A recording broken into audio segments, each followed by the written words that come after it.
अस्सलामुअलैकुम। Programme night addition में हम आपको खुशामदीद कहते हैं। नाज़रीन, मुफाहमत या मुज़ाहमत, मुज़ाकरात या तसादुम, खिदमत की सियासत या फिर वोट को इज्जत दो। शहबाज है तो मरियम नहीं है, मरियम है तो शहबाज शरीफ नहीं है। मुस्लिम लीग नवाज़ में जैसे ही दो बयानियों से नज़र हटने लगती है, कुछ ना कुछ ऐसा हो जाता है जिससे तफरीक एक बार फिर से वाज़ेह होने लगती है। सिर्फ कारकुन ही नहीं बल्कि पार्टी के कई रहनुमा भी आप कन्फ्यूजन में हैं कि किस बयानिए को माना जाए और किसको ना माना जाए। नाज़रीन, गुज़श्ता दिनों फैसलाबाद के जलसे में मरियम नवाज़ ने क़यादत की और वहाँ उनकी मौजूदगी में रियासती इदारों के ख़िलाफ़ नारे लगाए गए। जलसे में शहबाज शरीफ तो मौजूद नहीं थे, लेकिन फिर भी उन्हें पार्टी सदर की हैसियत से ये बयान देना पड़ा कि उनका या उनकी पार्टी का फैसलाबाद में जो नारे लगाए गए रियासती इदारों के ख़िलाफ़, उनसे उनका कोई ताल्लुक़ नहीं है। अब पार्टी रहनुमाओं, जिनमें मरियम भी शामिल थी, इनसे पार्टी को अलग करने का तासुर किस हद तक दुरुस्त है, या ये दो बयानियों की जंग क्या पार्टी पॉलिसी है कि एक सब कुछ बोल दे और दूसरा फिर इस पर मरहम लगाकर मुफाहमत करे। ये भी एक हकीकत है कि शहबाज शरीफ ने एक मरतबा फिर आधी अधूरी PDM को मुतहरिक किया और इसके प्लेटफॉर्म से हुकूमत के खिलाफ रोड कारवान, एहतजाज और लॉन्ग मार्च का इंदिया दिया गया। लेकिन अगर PDM तहरीक के पहले फेज़ पर नज़र दौड़ाई जाए तो यही नारे मरियम नवाज़ पूरे शौक से और ज़ोर से लगवाया करती थी, जिनके खिलाफ आज शहबाज शरीफ बोल रहे हैं। तो सवाल ये पैदा होता है कि क्या नून लीग में बयानिए की जंग खत्म नहीं हो सकी है? अगर नून लीग में दो बयानिए हैं तो फिर पीपल्स पार्टी की तरफ से पंजाब और विफाक में तहरीक अदम एतमाद लाने की जो पेशकश की है, इसका क्या बनेगा? क्योंकि मरियम नवाज़ कभी भी पंजाब में तहरीक अदम एतमाद लाने के हक़ में कभी नहीं रही। अगर ऐसा है तो फिर PDM का क्या बनेगा और नून लीग की पंजाब में जो साख है ये किस हद तक मुतासिर होगी? मैं बात करूँगी, मुझे ज्वाइन करें मुस्लिम लीग नून के सीनियर रहनुमा है, तर्जुमान मरियम नवाज़ शरीफ, मोहम्मद ज़ुबैर साहब। अस्सलाम वालेकुम, बहुत बहुत शुक्रिया ज़ुबैर साहब आपका। ज़ुबैर साहब, शहबाज शरीफ साहब ने तो बिल्कुल लाताल्लुकी कर दी जो नारे लगे फैसलाबाद के जलसे में। कुछ पता चला पार्टी को कि कौन लोग थे, किसने नारे लगवाए, जिससे साख मुतासिर हो रही है आप लोगों की पार्टी की एक बार फिर से? पहले तो मैं क्लैरिफाई कर दूं कि मैंने जाहिर है जैसे जब फ़ोन आता है आपके प्रोड्यूसर वगैरह का कि जी किस सिलसिले में कौन सा टॉपिक है, तो उन्होंने कहा क्रिकेट पर बात होगी। तो जाहिर है माहौल भी था क्रिकेट का और मैंने तो बड़ी तैयारी करके रखी थी, बड़े स्टैटिस्टिक्स वगैरह लेके बैठा था मुबारकबाद भी दे देते क्रिकेट का। लेकिन आपका जो बयानिया है, ओपनिंग है, उसमें तो क्रिकेट का कहीं ऐसे लग रहा है कि क्रिकेट मैच ही नहीं हुआ पाकिस्तान और इंडिया में। वो मेरा अलग टॉपिक है जनाब, आपको पता है मेरा प्रोग्राम सेगमेंट्स में होता है, तो मैंने एक स्पेशल सेगमेंट रखा हुआ है क्रिकेट का। नहीं तो आपका अलग टॉपिक पता नहीं किसके साथ है। हम भी क्रिकेट समझते हैं और कमेंट कर सकते हैं। आम एक शख्स से भी बात करनी चाहिए आपको क्रिकेट के हवाले से। चले ठीक है, जो भी है। मैं तो पहले तो वो क्लैरिफाई कर रहा था। दूसरी बात यह है कि जहां तक मुझे पता है, मैं तो फैसलाबाद में था नहीं, इदारों के खिलाफ नहीं लगे। देखिए ना, जब आप कहते हैं ना इदारे, तो उसमें एक चीज़ की, इसमें ना शहबाज शरीफ की बात कर रहा हूँ मैं, ना मरियम नवाज़ की बात कर रहा हूँ मैं, एक स्पेसिफिक बात कर रहा हूँ जो बड़ी इम्पॉर्टेंट है कि एक बड़ा इम्पॉर्टेंट होता है कि इदारे को और इंडिविजुअल को सेपरेट करना। क्योंकि जब आप कहते हैं ना इदारे के खिलाफ नारे लगे, इदारे के खिलाफ क्योंकि उनसे सवाल ऐसा पूछा गया था शहबाज शरीफ साहब से, तो उन्होंने जवाब उस तरह से दिया था। बट इदारे, अगर आप मरियम नवाज़ की भी स्पीच सुनेंगी, मुझे तो नहीं पता वो नारे कोई लगे थे या नहीं लगे थे। ये जब शहबाज शरीफ साहब से सवाल पूछा गया तो उस हवाले से तो वो नारे बिल्कुल लगे थे, लेकिन यही मैं पूछ रही हूँ कि क्या कोई आपकी पार्टी के खिलाफ साजिश है कि कोई जलसे में ऐसे लोगों को किसी की तरफ से भेजा गया हो आपकी पार्टी को नुकसान पहुंचाने के लिए, जो तरदीद करना पड़ी शहबाज शरीफ को? नहीं, अच्छा, मैं वो क्लैरिफाई कर रहा था। पहले तो नारे इदारे के खिलाफ नहीं लगे थे। पता नहीं आपको अगर ऐसा आपने सुना है कि इदारे के खिलाफ लगे थे, तो that is a separate reason. I want challenge you, but I know कि इदारे के खिलाफ नहीं लगे थे, इंडिविजुअल के खिलाफ लगे थे, which is a completely different matter. दूसरी बात यह है कि, और वो शहबाज शरीफ साहब की बात सही है कि जी इदारे के खिलाफ नारे नहीं लगने चाहिए, और मरियम नवाज ने भी कभी इदारे के खिलाफ नारे नहीं लगवाए हैं। कब लगवाए हैं मरियम नवाज ने या नवाज शरीफ ने इदारे के खिलाफ? कभी भी नहीं नारे लगवाए। और क्यों लगवाएंगे? एक इदारा है, गुजरांवाला की तकरीर आज भी हम गुजरांवाला नहीं, में क्या हुआ? प्लीज, वही मैं कह रहा हूँ शाजिया, थोड़ा सा डिफ्रेंशिएट करें। जब आप इदारे की बात करते हैं तो इदारे में 6-7 लाख लोग काम करते हैं और जाहिर सी बात है उसमें वो जवान भी हैं, यंग ऑफिसर्स भी हैं जो अपनी जानों की कुर्बानी दे रहे हैं, और हम जाहिर सी बात है उनकी कुर्बानी को बहुत जाहिर हमारे लिए तो वो बहुत हीरोज हैं, और आज की बात नहीं, हमेशा से हीरोज हैं, और उसमें सीनियर ऑफिसर्स हों, जूनियर तो किसी ऑफिसर्स इदारे हों, के किसी इंडिविजुअल के खिलाफ भी अगर नारे लगेंगे तो नीचे का जो जवान है जाहिर है वो डिमोरलाइज तो होता है ना। नहीं, इसमें देखें ना, वो एक अलग डिबेट में अब हम चले जाएंगे कि जी अगर किसी इंडिविजुअल की बात की जाए, अब अगर आप उस हिसाब से देख लें शाजिया, अगर हम तो नहीं है ना इस इन्वॉल्व, ISPR के 6 अक्टूबर के जो उनका बयान आया था पोस्टिंग ट्रांसफर का, उसमें PMLN का तो कोई ताल्लुक नहीं है, ना मरियम नवाज का, ना नवाज शरीफ का, ना शहबाज शरीफ का। अभी जो क्राइसिस हुआ पिछले 19 दिन से जो है वो कौन सी पोस्टिंग और ट्रांसफर पर हुआ है? एक ही पोस्टिंग और ट्रांसफर पर हुआ है ना, एक ही शख्स के उस पर हुआ है ना, तो हमारा तो कोई ताल्लुक नहीं था। आपने पूरी कौम ने सबके सामने देख लिया ना, वो क्यों रुका? तो वो जब आप हमें ऐसा टीवी पर बैठ के सवाल पूछते हैं एज इफ कि ये हम कोई किसी कोर कमांडर बहावलपुर की बात कर रहे हैं या हम डिवीजन कमांडर किसी की बात कर रहे हैं, हम सिर्फ ये कहते हैं, और इसमें किसी की तनकीद की बात नहीं है। जब आप कहते हैं आइन की हुक्मरानी, तो आइन की हुक्मरानी में बड़ा क्लियर कट है। अभी गवर्नर स्टेट बैंक ने एक बयान दिया लंदन में बैठ के, तो वो गवर्नर का था ही नहीं, उनके उसमें आता ही नहीं है। Governor state bank is not part of the prime ministers economic team, वो एक सेपरेट इदारा है, इंडिपेंडेंट इदारा है, और उसको governor state bank public speeches नहीं देता। अब हम कहें कि जी वो क्रिटिसाइज करें, आप कहें कि स्टेट बैंक के पीछे पड़ गए, ये उनके नोट जो छापते हैं उनके पीछे पड़ गए। प्लीज इसको डिबेट को उसी हद तक रखा करें जिस हद तक होना चाहिए। पीडीएम का मोटिव क्या है? पीडीएम लॉन्ग मार्च करना चाहती है, पीडीएम इस हुकूमत को घर भेजना चाहती है। पाकिस्तान पीपल्स पार्टी जुबैर साहब ये कह रही है कि आप तहरीक अदम एतमाद लेकर आएँ, विफाक में भी लेकर आएँ, पंजाब में भी लेकर आएँ, लेकिन हमें पता है मरियम नवाज साहिबा कह चुकी हैं कि हम इन्हें सियासी शहीद नहीं बनने देंगे, ये लोग अपने बाहर से गिरेंगे। तो क्या पीपल्स अब पीडीएम ने जो मूवमेंट चलानी है, मकसद क्या है आप लोगों का? लोगों को सिर्फ मोबिलाइज करना, सड़कों पर लेकर आना? पता नहीं लोग सड़कों पर निकलते भी हैं, नहीं निकलते। अब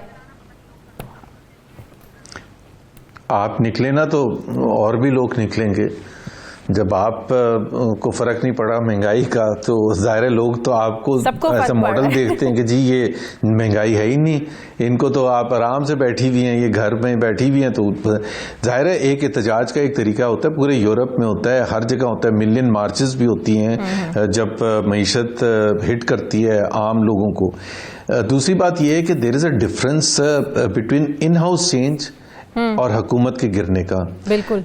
हम अगर हुकूमत को डिसॉल्व करते हैं असेंबलीज, इमरान खान साहब उस प्रेशर में आके, पीडीएम के प्रेशर में आके, या अवाम की जो नाराजगी है उसको महसूस करते हुए वो समझते हैं कि ये गवर्न करना उनके लिए मुश्किल से मुश्किल होता जा रहा है। कोई आज की बात तो नहीं है, वो तो 3.25 साल से ये कह रहे हैं अभी हम महंगाई पर कंट्रोल कर लेंगे, अभी हम कंट्रोल कर लेंगे, शुगर कार्टल्स हैं, माफियाज हैं और गंदम के माफियाज हैं, ये तो हम सुनते आ रहे हैं ना। लेकिन the reality after 3.5 years almost is के वो नहीं कर सकें कंट्रोल। और आज जैसे मैं और आप बात कर रहे हैं तो महंगाई भी रिकॉर्ड हाई है, बेरोजगारी भी रिकॉर्ड हाई है, और गुर्बत भी रिकॉर्ड हाई है। तो जब ये आप कंट्रोल ना कर सके हों, और अगर आप ये महसूस भी कर रहे हैं, उसके साथ साथ गवर्नेंस के भी प्रॉब्लम्स हैं, उसके साथ स्कैम्स भी आ रहे हैं, उसके साथ फॉरेन पॉलिसी के भी इश्यूज आ रहे हैं। लेकिन ऑपोजिशन के पास इसका हल क्या है? सिर्फ लोगों को सड़कों पे निकालना, तो लोगों को रिलीफ कैसे मिलेगा जुबैर साहब? एक तो ये आप लोग पता नहीं कौन सी, एक तो आप लोग कौन सी सियासत की बात करते हैं। मैंने अभी आपको एग्जांपल दी है, ब्रसल्स हो, लंदन हो, पेरिस हो, हर जगह लोग निकलते हैं। ये दिस इज द राइट। अब पीडीएम की जब से मूवमेंट शुरू हुई है, या उससे पहले 2019 में जब मरियम नवाज निकल रही थी, पंजाब के मुख्तलिफ शहरों में जा रही थी, मुझे आप एक वाकया बताते हैं कि जिसमें हमने कोई तोड़ फोड़, कोई गमला तोड़ा हो। हम कोई पीटीआई नहीं है, हम कोई इमरान खान नहीं है कि हमले करेंगे स्टेट इंस्टीट्यूशन पर, अंदर घुस जाएंगे और फिर वो टेलीफोन प्रेसिडेंट के साथ, जो आज के प्रेसिडेंट हैं उनके साथ पकड़ा जाए और वो कहें बड़ा अच्छा हुआ, बड़ा अच्छा हुआ, और फिर प्राइम मिनिस्टर हाउस की वो गेट उखाड़ने के लिए पहुंचे और शलवारें लटका दे, तस्हीक करें सुप्रीम कोर्ट की, पार्लियामेंट के गेट तोड़ दें। अगर पीपल्स पार्टी इतनी पुरएतमाद है तहरीक अदम एतमाद लाने के लिए, तो इन हाउस चेंज को नून लीग सपोर्ट करेगी या करना चाहती है? नहीं, बिल्कुल भी नहीं करना चाहती। इसलिए नहीं करना चाहती है कि एक तो पीपल्स पार्टी को हमने कहा है कि आप अपने नंबर बताएं। अब उनके नंबर है पंजाब में फॉर एग्जांपल 7, वो कहते हैं 7 के 21 भी हो सकते हैं। मतलब कैसे हो सकते हैं? कोई आसान काम है। यहां सिर्फ अगर नंबर्स का मामला होता तो फिर सेनेट चेयरमैन चेंज हो चुका होता ना। 64 मेंबर थे ऑपोजिशन के और 50 निकले उसमें से जब गिनती निकली। तो ये कोई आसान काम नहीं होता। यहां सिर्फ आप उन कुव्वतों से नहीं लड़ रहे होते जो कि पार्लियामेंट के अंदर होती हैं या असेंबली के अंदर होती हैं, उनसे भी होता है आपका मुकाबला जो दूसरे स्टेक होल्डर्स होते हैं। तो it's not that simple and easy. ठीक है, बहुत बहुत शुक्रिया। मुस्लिम लीग नून के सीनियर रहनुमा मोहम्मद जुबैर साहब मेरे साथ हैं। मुझे ब्रेक लेने वापस आते हैं छोटे से वक्फे के बाद।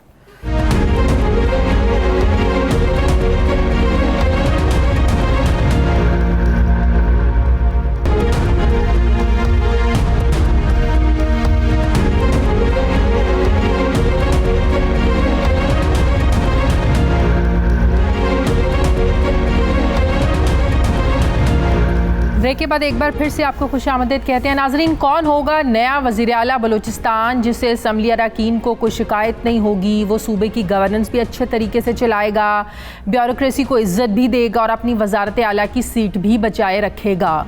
जाम कमाल तो अपनी कुर्सी बचाने में कोई कमाल नहीं दिखा सके और बलूचिस्तान असम्बली की माजी की रवायत भी बरकरार रही और तहरीक अदम एतमाद आने से पहले ही वज़ीर आला ने अपने ओहदे से इस्तीफ़ा दे दिया। यहाँ तारीख़ ने ख़ुद को दोहराया और ख़ूब दोहराया, बल्कि बलूचिस्तान असम्बली में बार बार तारीख़ अपने आप को दोहराती आ रही है। साबिक़ वज़ीर आला बलूचिस्तान सनाउल्लाह ज़हरी के ख़िलाफ़ जब तहरीक अदम एतमाद की फ़ज़ा पैदा हो गई थी तो उसमें जाम कमाल और अब्दुल कद्दूस बजिंजो जो थे ये फ्रंट फुट पर थे और उसी के नतीजे में बाप पार्टी वजूद में आई थी। अब साबिक़ वज़ीर आला जाम कमाल का बोरिया बिस्तर गोल हुआ है तो उनकी जगह पर अब्दुल कद्दूस बजिंजो के आने का इम्कान है। नाज़रीन, तारीख़ गवाह है कि बलूचिस्तान में कम ही हुकूमतें अपना वक्त पूरा कर पाती हैं और दिलचस्प बात तो ये है कि बलूचिस्तान में हुकूमत करने वाली पार्टी के अपने लोग ही बगावत पर उतरते हैं और हुकूमत गिरा देते हैं और फिर उन्हें बागियों में से बागी पैदा होकर अपने ऊपर वाले को हटाते हैं। कभी भी बलूचिस्तान हुकूमत गिराने के लिए अपोजिशन पर तहरीक चलाने की नौबत नहीं आई और अगर अपोजिशन ने बलूचिस्तान हुकूमत के ख़िलाफ़ कोई मार्का लड़ने की जुर्रत की तो इसमें भी हुकूमती पार्टी के अरकान ने ही ईंधन का काम किया। ये बलूचिस्तान की सियासत का आखिर खासा क्यों है? कल के दोस्त आज अचानक दुश्मन कैसे हो जाते हैं? ये इक़्तिदार का नशा है या सियासी मैच्योरिटी की कमी है? अब बलूचिस्तान में तहरीक अदम एतमाद की वजह से मिलने वाली कामयाबी के नतीजे में पंजाब और वफाक की हुकूमत को गिराने की बातें भी हो रही हैं। पीपल्स पार्टी की रहनुमा शाजिया मरी ये कह चुकी हैं कि नून लीग नंबर गेम पूरी करने में अगर मदद करे तो पंजाब हुकूमत गिराकर नून लीग और वफाक में तहरीक इंसाफ की हुकूमत को गिराकर पीपल्स पार्टी की हुकूमत बन सकती है। जबकि नून लीग के रहनुमा राना सनाउल्लाह पहले ही पीपल्स पार्टी को ये ऑफ़र दे चुके हैं कि अगर वो नंबर गेम पूरी कर सकते हैं तो हम तहरीक अदम एतमाद लाने के लिए तैयार हैं। अभी अपोजिशन की सियासी पार्टियां जोड़ तोड़ की सियासत पर जो है ना वो पूरा उतरने का इंदिया ही दे रही हैं कि पाकिस्तान तहरीक इंसाफ के इत्तेहादी MQM ने हुकूमती पॉलिसियों पर अदम एतमाद का इजहार किया है।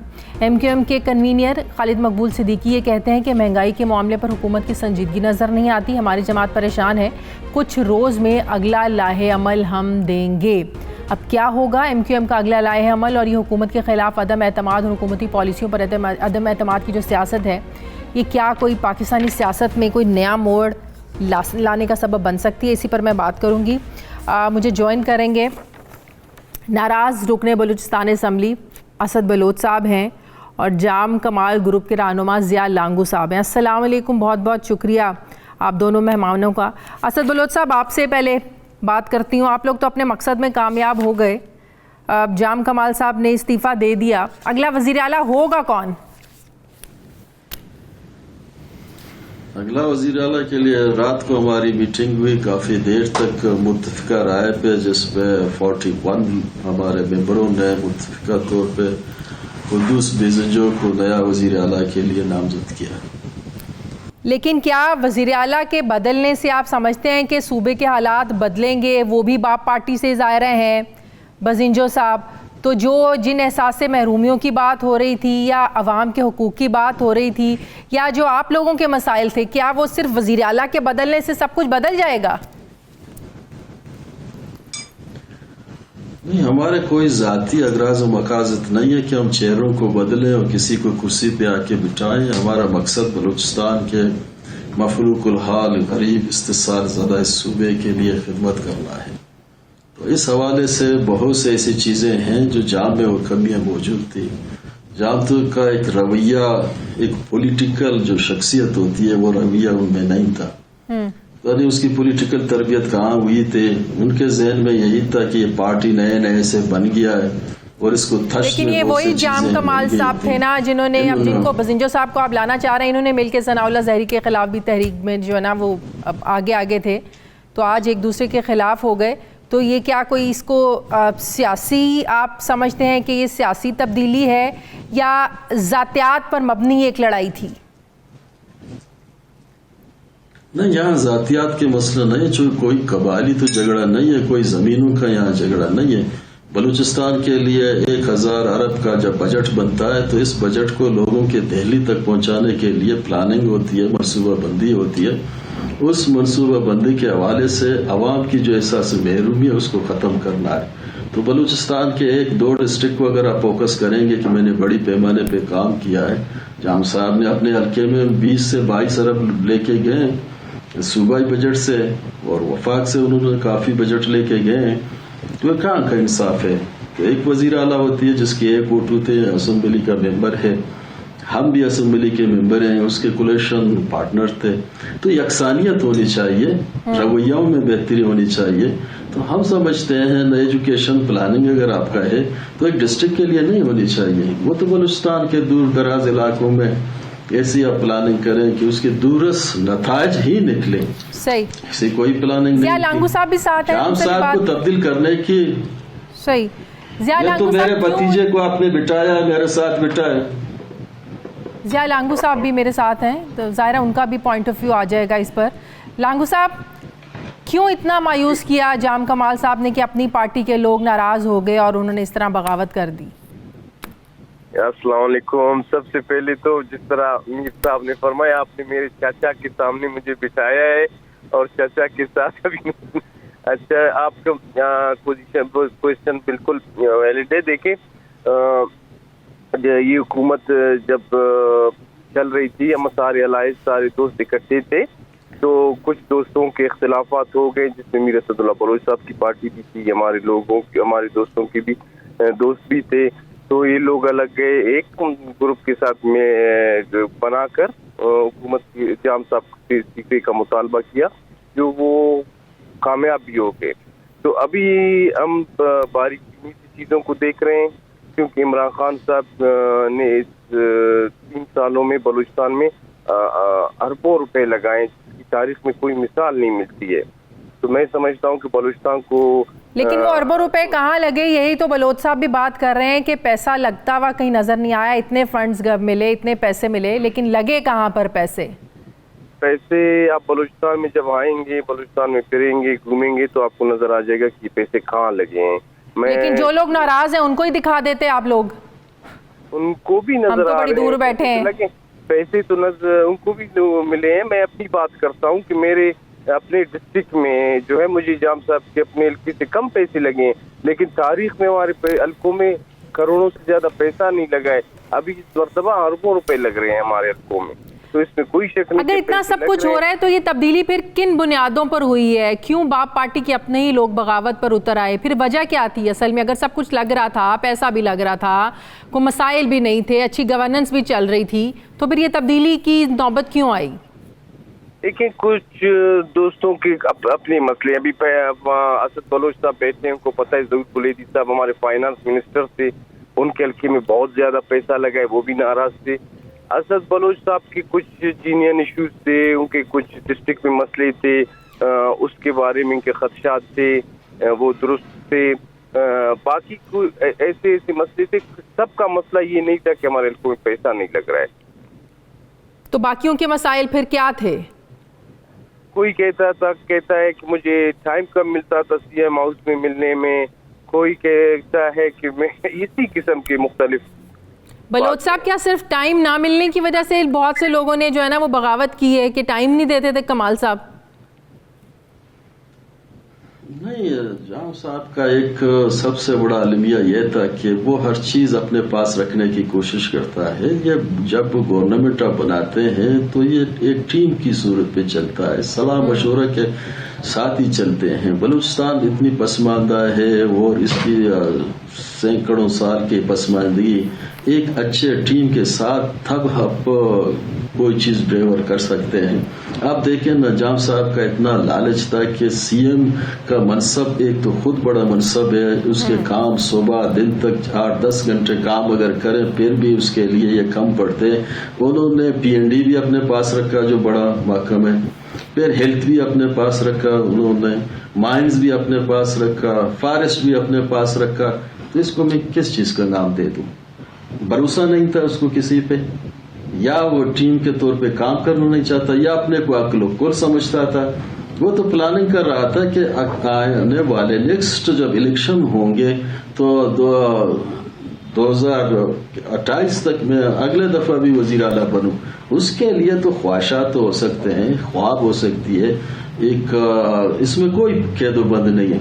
लेकिन जहां तक वो पॉलिसी था, एग्रीकल्चर पॉलिसी है, हेल्थ पॉलिसी है, एजुकेशन पॉलिसी है, अपने को सिर्फ अपनी तारीफ करना कि मैंने बहुत बड़ी तब्दीली है। फर्स्ट दफा था कि बलूचिस्तान में एक वजीर आला को इतनी बड़ी सपोर्ट मिली थी। तो जिनको आप नए वजीर आला के लिए नॉमिनेट कर रहे हैं, क्या वो इन तमाम चैलेंजेस से निपटने की सलाहियत रखते हैं? वो निपट सकेंगे इन तमाम चैलेंजेस से जिनसे जाम कमाल साहब नहीं निपट पाए? मैं ये दावा नहीं कर सकता हूँ कि 18 महीने में बलूचिस्तान में बहुत बड़ी तब्दीली आएगी। मैं ये भी नहीं कह सकता हूँ कि इस 18 महीने में हम बेरोजगारी को खत्म करेंगे। लेकिन हम बैठ के जो मुख्तलिफ महकमों में जो एक्सपर्ट होते हैं, जो समझदार लोग होते हैं, जो कुछ जानते हैं, उनकी हम मदद लेंगे। आने वाले वक्त में एक बेहतरी होगी। आप देखें बलूचिस्तान में 35 लाख लोग हमारे मकुरान से लेके जो ईरान बॉर्डर पे तेल का कारोबार कर रहे थे वो तो बंद हुआ। सही। जब इमरान खान साहब यहाँ आए थे, मैंने जब मीटिंग थी उस मीटिंग में मैंने कहा था, तहरीरी भी लिख के दिया था कि आप अल्टरनेट इसकी नेबुल बदल आप कुछ चीज पैदा करें तब बॉर्डर को बंद करें। अच्छा लांगू साहब, ये बताइएगा कि जो जाम कमाल साहब ने इमरान खान साहब से भी गिला किया कि आपके अपने काबीना के जो लोग हैं आप उनको देखें, वो मामला ज्यादा खराब कर रहे हैं, आपके अंदर ही लोग बैठे हुए हैं, तो किन लोगों की तरफ इशारा कर रहे थे? कौन लोग हैं जो मामलात को ख़राब कर रहे हैं काबीना के अंदर बैठे? देखें, जाम साहब का ट्वीट करने का मकसद ये था कि यहाँ जो तब्दीली आ रही थी गवर्नमेंट के हवाले से, तो तहरीक इंसाफ के फैसले जो है यहाँ की जो सूबाई क़यादत है, मकामी क़यादत, उसके हाथ में नहीं थे और वो ये फैसले नहीं कर रहे थे। तो वहाँ से कुछ लोग इसमें कुछ सेनेटर, कुछ PTI के MNAs जो थे वो इसकी इधर डायरेक्ट इस चीज को डील कर रहे थे। तो हमारी ख्वाहिश ये थी कि मतलब कि वो सपोर्ट कर रहे थे ऑपोजिट लोगों को? कुछ थे, बिल्कुल कुछ थे। तो क्या प्राइम मिनिस्टर साहब को उन लोगों के बारे में बता दिया गया है कि कौन लोग थे जिनकी वजह से मामला ज्यादा खराब हुए हैं? वो प्राइम मिनिस्टर और उनकी पार्टी का अंदरूनी मामला है, उसमें हमें मुदाखलत की कोई जरूरत नहीं। ठीक है, बहुत बहुत शुक्रिया असद बलोच हमारे साथ थे और माल ग्रुप के रहनुमा ज़िया लांगू मेरे साथ थे। मुझे ब्रेक लेनी, नाज़रीन वापस आते हैं छोटे से वक्फे के बाद।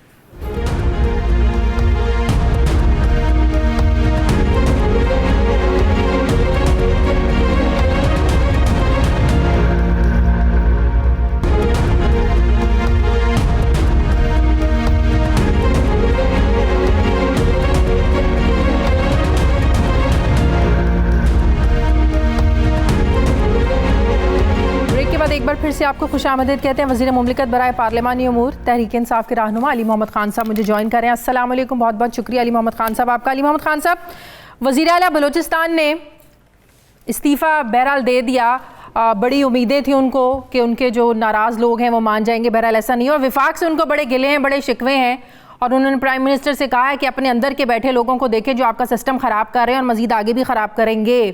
क्या एक इत्तेहादी होने के नाते, ज़ाहिर है आप लोग इत्तेहादी हैं बलूचिस्तान में उनके, ये पीटीआई की नाकामी नहीं है कि आप लोग बचा ही नहीं सके उन्हें?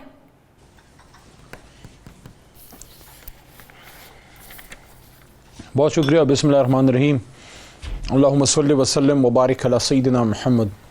सबसे पहले तो शाज़िया बीबी आपको और 92 न्यूज़ के तमाम नाजरीन को पाकिस्तान की जीत मुबारक हो। सबको मुबारक। अल्लाह ने बड़ा करम किया, बड़े अरसे बाद पाकिस्तानियों के दिल ठंडे हुए। बल्कि मैं तो उस जनरेशन से ताल्लुक़ रखता हूँ, आप बहुत से लोग जो मुझे सुन, उनको नहीं पता मैं क्या कह रहा हूँ, कि जितने वर्ल्ड कप मैंने देखे, हर वर्ल्ड कप में जो है पाकिस्तान के नसीब में जीत नसीब ना हुई हिंदुस्तान से, बावजूद बड़ी बड़ी मजबूत टीमें होने के। यानी एक ज़माने में खान साहब भी कप्तान थे, हालांकि वर्ल्ड कप जीते, लेकिन उस वर्ल्ड कप में भी हम हारे थे। फिर 96 का वर्ल्ड कप कौन भूल सकता है, वसीम अकरम भाई की कप्तानी में जो था, जिसमें हम हारे थे, और बेंगलोर का था शायद, और वो पूरा पाकिस्तान उसने रोया था। लेकिन कल जिस तरह पूरा पाकिस्तान जो है खुश था, अल्लाह का शुक्र अदा किया। लेकिन हमसे ज़्यादा जो मकबूजा कश्मीर में खुशियाँ मनाई गई हैं, वो एक जन्नाटेदार थप्पड़ है नरेंद्र मोदी और हिंदुत्व के चेहरे पे, उनके भयानक स्याह चेहरे पे, कि तुम्हारे अपने मुल्क के अंदर लोग तुमसे इतने नाखुश हैं कि वो अब इस तरह से वो कर रहे हैं। लेकिन अल्लाह का बड़ा करम हुआ, हम अल्लाह के बड़े शुक्रगुजार हैं। अब अल्लाह करे आगे भी हमें जीत हो, और सिर्फ क्रिकेट में भी नहीं, और असल मैदानों में, इंजीनियरिंग, मेडिसिन, हेल्थ, एक्सपोर्ट, और दुनिया में हम हिंदुस्तान को नाकू चंद जो है वो चबवाएं इंशाल्लाह। अब बलूचिस्तान की आपने बात की है, देखें बाप जो है बलूचिस्तान अवामी पार्टी हमारी एलाय है, हमारे साथ मरकज़ में तगड़ी खड़ी हुई है, और हर तरह के हालात में उनकी तरफ से कोई हमें गिला नहीं सुनने में आया। मुश्किलात से दो चार है, क्योंकि हुकूमत, क्योंकि मुख्तलिफ मसाइल है ना, महंगाई है, ये इशू वो इशू, अल्लाह के करम से हम उससे निकल भी जाते हैं, अल्लाह के करम से। अब जो आपने वज़ीर आला जाम साहब की बात की, एक्स वज़ीर आला की, उनकी बात में मैं कमेंट नहीं करूँगा, क्योंकि जाने वाला जो होता है वो इधर ही है, सियासत में है। उनके वालिद साहब का, बाप दादा का बड़ा किरदार है, वो आइंदा भी अपना सियासी किरदार अदा करते रहेंगे। उनकी कोई शिकायतें पहुंची थी, मसाइल थे, वो चले गए हैं प्राइम मिनिस्टर तक, ज़ाहिर है मसाइल तो पहुंचे, चेयरमैन सेनेट भी गए सारे मामलात को हल करने के लिए, लेकिन बात नहीं बन सकी। प्राइम मिनिस्टर ने भी अपने ताईं कोशिशें की, बात नहीं बन सकी। मसाइल रियलिटी में थे क्या बेसिकली? जी मैं उस पर अर्ज़ करता हूँ। देखें, जाम साहब के जाने के बाद मैं उनके बारे में कोई ऐसा कमेंट नहीं करना चाहता, क्योंकि उनकी ज़बरदस्त कोऑर्डिनेशन रही वज़ीर आज़म साहब के साथ, और हमें तो, मुझे कम अज़ कम एज़ अ पार्लिमानी उमूर के कभी भी एक लम्हा महसूस नहीं हुआ कि महमूद ख़ान साहब और या बुज़दार साहब हमारे अपने वज़ीर आला हैं और ये हमारे अपनी जमात के नहीं एलाए हैं। हमने उसी तरह उनको सपोर्ट करने की भी कोशिश की, जो स्कीम इधर लाते थे उधर भी देने की कोशिश करते थे। कुछ उनके अगर गिले हैं भी, वो मैं मीडिया में नहीं करूँगा, लेकिन एक बात मैं करना चाहूँगा कि बलूचिस्तान अवामी पार्टी हमारी एलाए है, लेकिन वहाँ बड़ी पार्टी वो हैं, हम उनके साथ वहाँ पे हम एलाए हैं बलूचिस्तान में। हम कोई ऐसी बात नहीं करेंगे, ये फ़ैसला उन्होंने करना है, वो जो फ़ैसला करेंगे हम उसमें अपनी राय उनको ऑन अपना क्लोज डोर देंगे, लेकिन पब्लिक में हम उनके फ़ैसलों के साथ खड़े। और जाम साहब के लिए दुआएं भी हैं, लेकिन आने वाला जो भी है उसके लिए दुआएं हैं, और इंशाल्लाह जो भी फ़ैसला बलूचिस्तान की आवाम करेगी और वहाँ के मुंतखब नुमाइंदे करेंगे, मरकज़ी हुकूमत अपना भरपूर कोशिश करेगी कि हमारा लेकिन मरकज़ी हुकूमत इन हालात को सुधारने में, इन हालात को काबू करने में नाकाम क्यों रही? बड़ी उम्मीदें थी जाम कमाल साहब को आप लोगों से। देखें, उम्मीदें उनकी होनी चाहिए, हमारे भाई भी हैं और हमेशा आइंदा भी उनके साथ ताउन रहेगा। लेकिन कुछ मैटर्स ऐसे हैं जो बलूचिस्तान के एक तरह से आप एक पार्लिमान के, उनके जो पार्लिमान है, उनके जो सूबाई असम्बली है, उसका एक इंटरनल मैटर समझ लें, या उनकी हमारी जो एल आई उनकी जमात के कुछ अंदर के इश्यूज़ में तो हम कभी भी इंटरफेयर नहीं करेंगे, हम तो उतनी उनको रिस्पेक्ट देंगे जो उनका ड्यू है। और इसमें मैं तो अप्रिशिएट करूँगा जो किरदार अभी भी अदा किया है, एक पॉजिटिव किरदार अदा किया है हमारे चेयरमैन सेनेट ने, सादिक संजरानी साहब बड़े मामलात को समझने वाले और मामलात को जो है उसको रोल को निभाने वाले आदमी हैं, वो प्रेशर में खेलने वाले खिलाड़ी हैं। मैं उनको अप्रिशिएट करूँगा कि वो उन्होंने पॉजिटिव रोल प्ले किया है। शायद जाम साहब के लिए अल्लाह ने इतना ही लिखा था, फ़िलहाल आइंदा भी अल्लाह उनको इज्जतें देगा। लेकिन मैं दोबारा ये बात करूँगा कि हमारी एलाइ जमात है बलूचिस्तान अवामी पार्टी, जो अंदर अपना फैसला करेगी हम उनके फैसले के साथ खड़े रहेंगे। ठीक है, अवाम में जितनी बेचैनी है, पीडीएम लोगों को मोबिलाइज करने की कोशिश कर रही है। आपको पता है इस वक्त हालात क्या है महंगाई को लेकर, क्या ये तब्दीली, ऐसी तब्दीली आपको नहीं लगता पंजाब में भी आ सकती है? अपने अंदर से ये आवाज़ें अगर उठना शुरू हो गई, आप लोगों को इत्तेहादी भी अब आप लोगों से गिले कर रहे हैं, काफ लीग भी गिले कर रही है, MQM भी गिले कर रही है, तो ऐसी कोई तब्दीली पंजाब में हो सकती है? नहीं, मैं फ़िलहाल कोई ऐसी कुछ चीज़ नहीं देख रहा। गिले की जो आपने बात की है वो मैं था उस प्रोग्राम में जो कामिल अली आगा साहब ने और जी खालिद मकबूल भाई ने बात की है शाहजेब खानज़ादा साहब के प्रोग्राम में। मैं उसी प्रोग्राम में मैं भी था जी। बाद में मेरे से भी शाहजेब साहब ने राय ली। देखें, एलाइज जब हुकूमत होती है, आपकी अपनी जमात के अंदर बातें होती हैं, गिले होते हैं। एलाई तो फिर दूसरी जमात होती है, गिले भी होते हैं, बात भी होती है, लेकिन उन्होंने उनकी कमिटमेंट है and we have full trust in them कि 2023 तक हमारा साथ है। बल्कि मेरी तो ये भी दुआ है कि पाकिस्तान के मफाद के लिए 23 के बाद भी हमारा इनके साथ एक राब्ता रहे और हम वो बात चलें, ठीक है, एलआई आपके साथ रहेंगे, लेकिन जिस तरह बाप पार्टी के अंदर के अपने ही लोगों ने जाम कमाल के खिलाफ तहरीक चलाई, ऐसा कुछ पंजाब में भी हो सकता है?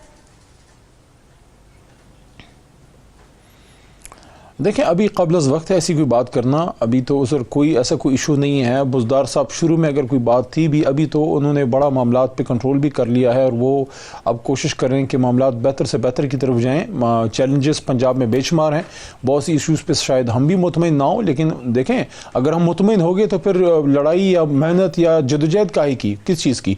मुतमईन तो होना नहीं है। देखें, मैं समझता हूँ 2023 तक पंजाब में तो जो वज़ीर-ए-आज़म साहब का फ़ैसला है इंशाअल्लाह अल्लाह के हुक्म से वही होगा। और 2023 के बाद what we are hopeful is कि, क्योंकि देखें मैं ये बात एक शऊर की रोशनी में करने की कोशिश कर रहा हूँ कि मेरी नज़र में वज़ीर-ए-आज़म साहब इस वक्त मुल्क में, इसलिए नहीं कि मेरी जमात के लीडर हैं, इस वक्त मुल्क में वाहिद कौमी लीडर के तौर पे रह गए हैं। एक ज़माने में बेनज़ीर साहिबा थी या मियाँ साहब का चांस था, लेकिन वो सिर्फ सेंट्रल पंजाब की तरफ, अपर पंजाब की तरफ महदूद होकर रह गए। इस वक्त बिलावल साहब ने बड़ी मंजिलें तय करनी है। मरियम बीबी खुद डिसक्वालीफाइड हैं। शहबाज साहब उस लेवल के, वो सूबाई लीडर अच्छे हो सकते हैं, नेशनल लेवल के कौमी लीडर शहबाज साहब का अभी तक वो स्टैचर नहीं है। बदकिस्मती से मैं रिजर्वेशन के साथ बात करूं, होता है लीडर इन वेटिंग। देखिए, मैं कोई ऐसी पेशन गोई वाला बंदा नहीं हूँ, उम्मीद पे जो है मैं बात करता हूँ अल्लाह से, लेकिन मैं ये समझता हूँ कि इस वक्त लीडर आपके पास कौमी एक गिले बेशुमार हो सकते हैं। महंगाई पे लोगों को परेशानी है, लेकिन वो ये भी कहते हैं कि लीडर इमरान खान ही है, क्योंकि शहबाज साहब इस वक्त पंजाब के एक वज़ीर आला के तौर पे तो आप सोच सकते हैं, जिन लोगों ने आप लोगों को वोट दिए वही यकीन करें, वही लोग कहते हैं कि 2023 में तहरीक इंसाफ को वोट दे के दोबारा वो गलती नहीं करनी जो महंगाई की वजह से काम बंदे का हाल हो चुका है। पेट्रोल की घोड़ा भी हाजिर है, मैदान भी हाजिर है, मैदान भी हाजिर है। इसका फैसला कहीं नहीं होना, इसका फैसला 7वें आसमान पे होना है कि 2023 में पाकिस्तान जो दुनिया की वाहिद इस्लामिक न्यूक्लियर स्टेट है, उसका वज़ीर आज़म कौन होगा। मेरे ख्याल में इमरान खान साहब से अल्लाह ने बड़े काम लेने हैं और उनको पाकिस्तान की जो एक बीच मंझधार कश्ती जो है उसके लिए, उसको रास्ते पे लगाने के लिए अल्लाह ने भेजा है, क्योंकि वो आदमी सियासत का आदमी नहीं था, उसको ज़ात के लिए कुछ भी नहीं चाहिए। जो है चैलेंजेस बेशुमार हैं, लेकिन उतना ही बड़ा और बुलंद हौसला भी है हमारा इंशाल्लाह। आखिरी सवाल, पीडीएम के जलसे जुलूसों से, लॉन्ग मार्च से या धरने की कॉल से कोई खौफ है? हुकूमत कोई ख़तरा महसूस करती है? क्योंकि ये टाइम है जब लोग भी मोबिलाइज हो सकते हैं, अवाम में गुस्सा है महंगाई की वजह से, बैड गवर्नेंस की वजह से, बड़े इश्यूज हैं एक आम आदमी के। कोई ख़तरा हो सकता है आप लोगों को? ख़तरा या परेशानी तो नहीं, लेकिन थोड़ा सा ये लोग थोड़ा और भी एक्टिव हों, क्योंकि जब अपोजिशन एक्टिव होती है तो हम लोग भी थोड़ा सा परफॉर्मेंस पे और पुश करते हैं। देखें, kites always fly against the wind. तुंदिए बादी मुखालिफ से ना घबराए, औकाब ये तो चलती है तुझे ऊंचा उड़ाने के लिए, थोड़ा और जोर लगाएं बिलावल साहब, थोड़ा इत्तेहाद भी पैदा करें ना, थोड़ा हमें प्रेशर में रखने के लिए। आपस में लड़ना शुरू हो जाते हैं, शहबाज साहब आप और मरियम बीबी आपस में लड़ना, आप लोग मिलके फिर बिलावल भाई को बाहर निकाल देते हैं। थोड़ा तगड़े हों ताकि हमें चैलेंज दें। देखिए, मैं तकब्बुर की अल्लाह हमें बचाए, लेकिन वो लोग जो पाकिस्तान को तबाह करने वाली जमातें हैं, जिनको बचाना था, जिन्होंने पाकिस्तान को करप्शन की दलदल में फेंका, जिनको अवाम ने रिजेक्ट करके बाहर फेंका है, ठीक है, हमें अपने चैलेंजेस से मुकाबला करना है। अल्लाह ने जो हमारे जिम्मे किया है, ये लोग जो हैं ये आपस में तो पहले इत्तेहाद पैदा करें। बहुत बहुत कभी कहते हैं तहरीक है, कभी कहते हैं नहीं है, कभी आपस में लड़ाई। वज़ीर मुमलिकत बराए पार्लियामान अमूर अली मोहम्मद मेरे साथ हैं। मुझे ब्रेक लेनी है, नाज़रीन वापस आते हैं छोटे से वक्फे के बाद।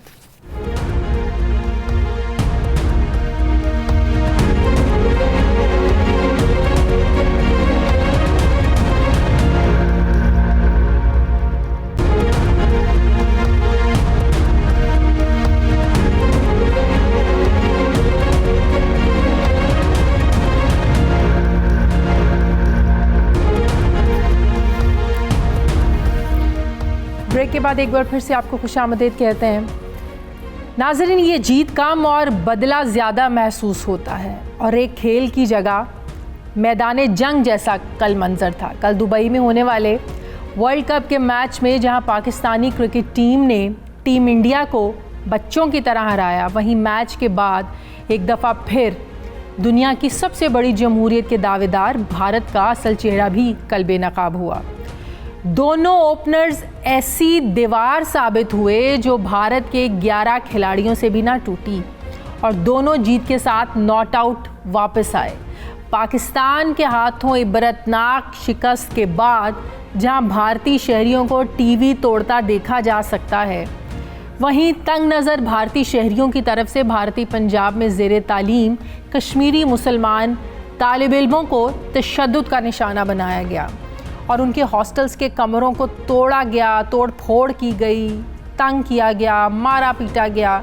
जबकि सोशल मीडिया पर भी भारतीय सार्फिन न सिर्फ अपनी टीम पर खूब गरजते बरसते नज़र आ रहे हैं, बल्कि इंतहा पसंद हिंदुओं ने टीम की शिकस्त का सारा मलबा वाहिद मुसलमान खिलाड़ी मोहम्मद शामी पर डाल दिया, जिसके बाद मोहम्मद शामी को न सिर्फ भारतीय क्रिकेट टीम से निकालने के मुतालबात किए जाते रहे, बल्कि उन पर गद्दारी के इल्ज़ामात भी अपने ही खिलाड़ी पर वो लोग लगा रहे हैं। यूँ खुद को इंसानी हुकूक का चैम्पियन कहलाने वाला भारत एक बार फिर से कल हमने देखा कि किस बुरे तरीके से एक्सपोज हुआ।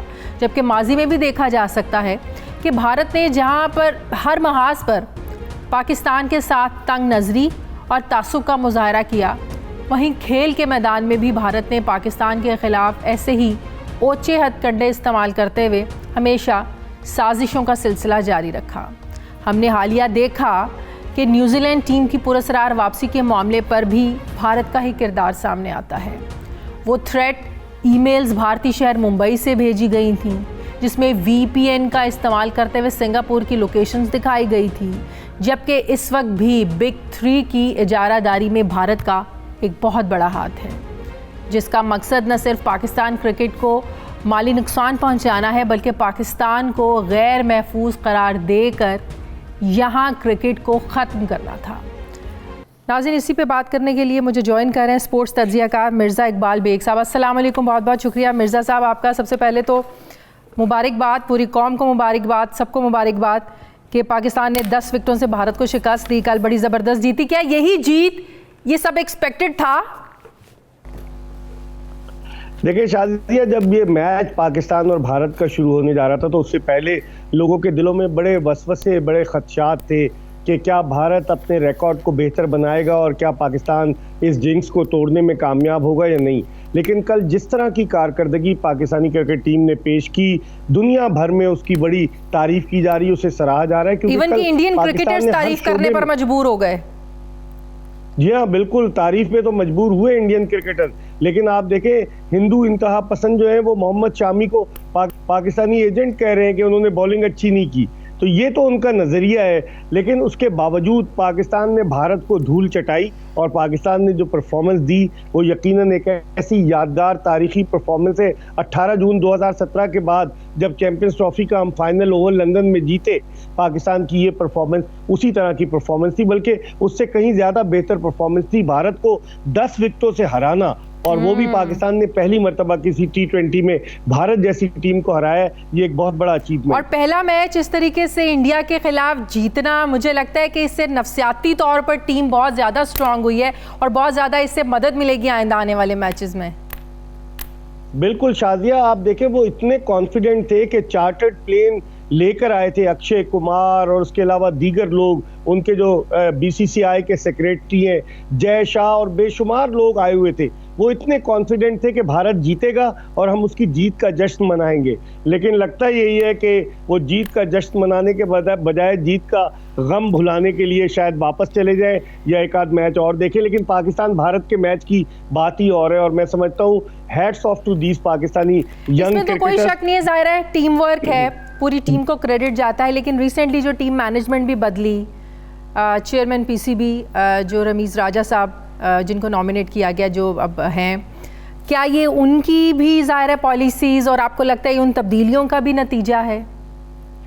देखें, ये तब्दीलियां तो ब्लेसिंग इन डिसगाइज की सूरत में हुई, क्योंकि जब रमीज़ राजा का अनाउंसमेंट हुआ और 13 सितंबर को वो पाकिस्तान क्रिकेट बोर्ड के चेयरमैन का उन्होंने ओहदा संभाला, तो उसी दिन पाकिस्तान क्रिकेट टीम के हेड कोच मिसबाह-उल हक और बॉलिंग कोच अब वकार यूनुस ने इस्तीफा देने का ऐलान कर दिया। हालांकि अगर देखा जाए तो उनसे इस्तीफा नहीं मांगा गया था, लेकिन उन्होंने नविश्ते दीवार पढ़ लिया था। तो मेरे ख्याल में ब्लेसिंग इन डिस्गाइज हुई। सकलैन मुश्ताक को आर्जी तौर पर जो है पाकिस्तानी टीम का हेड कोच मुकर्रर किया गया और इसी तरीके से वर्नन फिलेंडर और मैथ्यू हेडन को लाया गया एज कंसल्टेंट। तो मैं समझता हूँ ये ब्लेसिंग इन डिस्गाइज साबित हुई, क्योंकि मिसबाह और वकार के दौर में गुज़िश्ता 1.5 बरस में पाकिस्तान की जो कारकर्दगी रही है, हम जिम्बाब्वे जैसी टीम से हार गए, हम साउथ अफ्रीका में एक मैच हार गए जबकि उनकी फुल स्ट्रेंथ टीम नहीं थी, और इंग्लैंड में हम किस तरीके से हारे एक ऐसी टीम से जो कोविड में चली गई, तो पूरी नई टीम आई और उस टीम से हम हार गए। तो मैं समझता हूँ उनकी कारकर्दगी खुद भी इतनी अच्छी नहीं थी और जिसकी वजह से उन्हें खुद छोड़ना पड़ा, लेकिन ये ब्लेसिंग इन डिस्गाइज साबित हुई। बिल्कुल। अगर दोनों टीमों की आप एक्सपीरियंस की बात करें तो इंडियन क्रिकेट टीम में बड़े सीनियर प्लेयर जो थे ज़ाहिर खेल रहे थे, तो आपको लगता है कि 152 का जो टारगेट था ये इतना आसान नहीं था इतने ज़्यादा तजर्बाकार जो सीनियर क्रिकेटर्स के होते हुए पाकिस्तानी टीम के लिए? बिल्कुल आपने सही कहा। भारत की जो बॉलिंग लाइनअप है बड़ी तगड़ी है। जसप्रीत बुमराह, रविंद्र जडेजा एक तवील अरसे से क्रिकेट खेल रहे हैं और जिस तरह उनकी बॉलिंग लाइनअप थी, तवक्को की जा रही थी कि वो 151 पर पाकिस्तान को टफ फाइट देंगे, लेकिन ऐसा नहीं हुआ। वन साइडेड ये अफेयर हुआ और जिस तरह की बैटिंग की बाबर आजम जो थे वो हेड डाउन करके खेल रहे थे, वो सिंगल्स डबल्स पे कंसंट्रेट कर रहे थे, और मोहम्मद रिजवान जो थे अनऑर्थोडॉक्स शॉट खेल रहे थे, जिसकी वजह से वो प्रेशर डाल रहे थे बॉलर पर, एक आध चौका लगाते थे। तो इन दोनों की बैटिंग की वजह से बिल्कुल भारतीय team on the back foot चली गई, जिसका पाकिस्तान को एडवांटेज हुआ और पाकिस्तान ने तारीख रकम की। नेक्स्ट मैचेस के लिए आप क्या समझते हैं, इसी स्ट्रैटेजी के साथ उतरने की जरूरत है या कि खास स्ट्रैटेजी जज्बा सिर्फ इंडियन क्रिकेट टीम की वजह से नजर आया कल हमें? शाजिया हमें जीत का जश्न मनाने के साथ साथ आइंदा आने वाले मैचों पर भी तवज्जो देनी चाहिए। किसी खुशफहमी का शिकार नहीं होना चाहिए। हमारे ग्रुप में न्यूजीलैंड की एक मजबूत टीम है, हमारे ग्रुप में अफगानिस्तान की एक मजबूत टीम है जिसने 190 रन बनाए स्कॉटलैंड के खिलाफ, उनकी बॉलिंग बड़ी अच्छी है। तो बजाय इसके कि हम इन चीज़ों पर तवज्जो दें, अभी हम एक मैच जीते, अभी हम वर्ल्ड कप नहीं जीते, तो हमें इसको फिनिश करना है 14 नवंबर तक जाकर। तो मेरे ख्याल में हमें कंप्लेसेंट नहीं होना चाहिए, हमें परफॉर्मेंस देनी चाहिए और हर मैच को भारत से ज़्यादा बेहतर अंदाज से खेलना चाहिए। शाहीन आफरीदी की बॉलिंग बड़ी ज़बरदस्त रही कल, इंडियन बल्लेबाज ठहरी नहीं शाहीन शाह आफरीदी। आपको क्या लगता है कि वो अगले मैचेस में भी इनकी ये परफॉर्मेंस जो है ना वो बड़ी मददगार साबित होगी, एक जो कॉन्फिडेंस है वो इसी तरह चलेगा आगे? ये बिल्कुल शाहीन शाह आफरीदी ने मोहम्मद आमिर की कमी महसूस नहीं होने दी शाजिया। और वो जो लोग कह रहे थे कि मोहम्मद आमिर की कमी शाहीन शाह आफरीदी ने महसूस नहीं होने दी, लोग कह रहे थे कि शायद शाहीन शाह आफरीदी उस तरह परफॉर्म ना करें, मुसलसल क्रिकेट खेलते चले आ रहे हैं, लेकिन उनकी एक्स्ट्राऑर्डिनरी थी परफॉर्मेंस। कल जो 2 विकेटें उन्होंने इन स्विंगर पर ली इब्तिदा में, उससे ये साबित हुआ है कि वो पाकिस्तान के लिए जो है बहुत अच्छा परफॉर्म करेंगे। आइंदा आने वाले वक्त में पाकिस्तान को एक बड़ा उम्दा left arm bowler, fast bowler जो है वो मिल चुका है और मैं समझता हूँ कि शाहीन शाह आफरीदी एक हीरो की हैसियत से सामने आए, क्योंकि भारत के खिलाफ मैच में जो खिलाड़ी भी परफॉर्मेंस देता है, जैसे 18 जून 2017 को फखर जमान ने सेंचुरी बनाई और हीरो बन गए, इसी तरीके से शाहीन शाह आफरीदी ने जो बॉलिंग की, मैन ऑफ द मैच हुए, वो भी अब पाकिस्तान के आइंदा आने वाले वक्त में मतलब कि आप समझते हैं कि आइंदा आने वाले मैचेस में पाकिस्तानी टीम का और जो ममालिक की टीम से मुकाबला होगा, नफसियाती तौर पर हम ज़्यादा ऊपर हैं, स्ट्रॉन्ग हैं?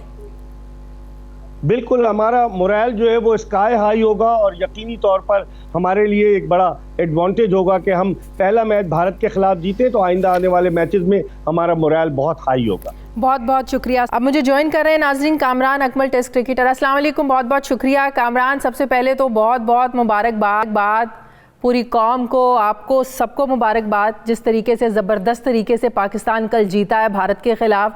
बाकी मैचेस के लिए कितना ज़बरदस्त है ये और कितना पाकिस्तानी टीम के लिए फ़ायदेमंद होगी ये सिचुएशन के, मॉरली भी पाकिस्तानी टीम बड़ा स्ट्रांग हुई है कल के मैच की जीत में?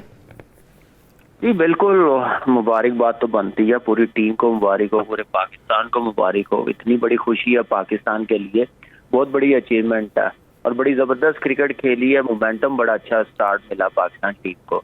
तो मेरे ख्याल से आने वाले मैचेस भी ऐसे ही हैं और हर मैच को ही सोचना पड़ेगा उसके मुताबिक। लेकिन इंडियन टीम प्लान के बनाना खिलाफ पड़ेगा। जब उतरते हैं, पाकिस्तान इंडिया का मैच होता है, तो ये ज्यादा नफसियाती दबाव नहीं होता? एक पूरी कौम की नजरें लगी हुई होती हैं आप लोगों पर, पता नहीं एक जंग का मैदान, वो एक समा सा होता है, तो ये कितना बड़ा प्रेशर होता है कि इंडियन टीम के साथ जो हम लोगों ने खेले हैं तो बाकी जीते ना जीते ये जरूर जीतना है हमने, कितना बड़ा प्रेशर होता है?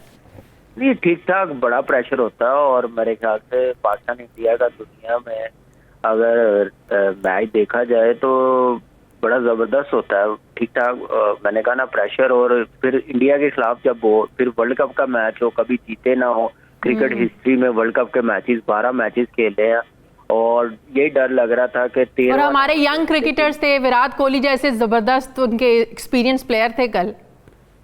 जी बिल्कुल, हमारे प्लेयर्स बड़े जबरदस्त थे और देखिए मेन मकसद था मैच जीतना, मोमेंटम अच्छा मिले और मेरे ख्याल से इंडियन टीम के खिलाफ खेलना, फिर मोमेंटम ऐसा मिलना, जीत मिलनी बहुत बड़ी अचीवमेंट है पाकिस्तान टीम के लिए और बड़ी खुशी। T20 में 152 का कितना ये जो चेजेबल था, ये इतना आसान होता है T20 में ये टारगेट अचीव करना? जी बिल्कुल चेजेबल था। 150 पे अगर इंडियन टीम आउट हो रही है तो मीन के पाकिस्तान के पास चांसेस है जीतने के। ऐसी बैटिंग लाइनअप को 150 से ज्यादा करने नहीं दिए। फुल क्रेडिट जाता है बॉलिंग लाइनअप को, शाहीन को, जैसे उसने फर्स्ट ओवर में जैसे आउट किए हैं। हाँ। वो अनबिलीवेबल बॉडी लैंग्वेज। अच्छा, हमने अक्सर देखा है कि एक खिलाड़ी अगर एक मैच में बड़ी अच्छी जबरदस्त परफॉर्मेंस देता है तो अगले मैच में वो नहीं दे पाता, तो शाहीन शाह अफरीदी की ये परफॉर्मेंस अगले मैचेस में नजर आएगी? इंशाल्लाह पूरी कोशिश है, क्यों नहीं है, सब प्रोफेशनल है और मेरे ख्याल से ये मैच भूल के सिर्फ मैच कल के मैच की तरफ देखना चाहिए। बड़ी प्रोफेशनल टीम है न्यूजीलैंड की, गेम प्लान अच्छा होगा तो इंशाल्लाह सब कुछ ठीक होगा। इसी प्लानिंग के साथ खेलने की जरूरत है या कुछ तब्दीली होनी चाहिए? नहीं, सेम प्लान, तब्दीली तो नहीं हो सकती क्योंकि विनिंग कॉम्बिनेशन चेंज नहीं करना चाहिए और पाकिस्तान टीम का कॉन्फिडेंस हाई है और शारजा में मैच है तो मुझे पूरी उम्मीद है कि न्यूजीलैंड से अगर जीत गए तो इंशाल्लाह पाकिस्तान को कोई नहीं रोक सकेगा ट्रॉफी लिफ्ट करने से। बहुत बहुत शुक्रिया कामरान अकबल साहब में थे, बहुत शुक्रिया आपका। नाज़रीन, प्रोग्राम का वक्त खत्म हो गया, फीडबैक ज़रूर दीजिएगा, अपना ख्याल रखिएगा, मुझे इजाज़त दीजिए, अल्लाह हाफिज़।